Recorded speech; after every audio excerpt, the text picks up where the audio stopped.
MQM के रुकने Sindh assembly ने केएमसी अफसरान पर अरकान सिंध असम्बली को नजरअंदाज करने का इल्जाम आयद कर दिया। सुबह असम्बली जमा कराई गई तहरीक इस्तेहकाक में आमिर सिद्दीकी ने इल्जाम आयद किया कि केएमसी अफसरान की मनमानियां जारी हैं, अरकान असम्बली को भी खातिर में नहीं लाते, फोन नंबर्स ब्लॉक कर देते हैं।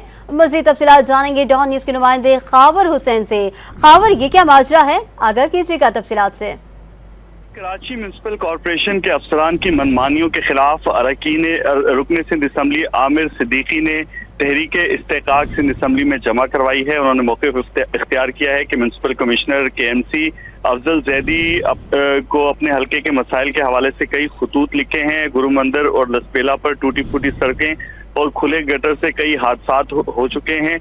इस हवाले से उन्हें कहा है कि इस रोड की मरम्मत की जाए और यहाँ पर जो गटर हैं, जो नाले हैं, उनकी मरम्मत करवाई जाए, लेकिन उसके बावजूद ना तो खतूत का जवाब दिया जाता है और ना ही कोई वहाँ पर काम किया जाता है। उनका कहना है कि director anti encroachment KMC Imran Rajput को भी इलाके में तजावजात की भरमार के हवाले से आगाह किया और उन्होंने कहा कि यहाँ पर ऑपरेशन किया जाए और तजावजात से आवाम को छुटकारा दिलाया जाए, लेकिन डायरेक्टर ने बजाय कार्रवाई के उनका नंबर ब्लॉक कर दिया है। इसके हवाले से उन्होंने म्यूनसिपल कमिश्नर अफजल जैदी भी मुसलसल नज़रअंदाज करें, उनका ये कहना है, और उसकी वजह से उनकी कारकर्दगी हल्के में मुतासिर हो रही है। उनके अवाम जो है वो उनसे सवाल करते हैं कि यहाँ टूटी फूटी सड़कों पर काम क्यों नहीं हो रहा है, जिसका जवाब वो नहीं दे सकते। इस हवाले से अब उन्होंने सेक्रेटरी सिंध असम्बली के पास 2 तहरीके इस्तेहकाक जमा करवाई हैं और उन्होंने मुतालबा किया है कि इन अफसरान के खिलाफ कार्रवाई की जाए, क्योंकि ये अवाम के मुंतखब नुमाइंदों की भी बात नहीं सुन रहे। जी,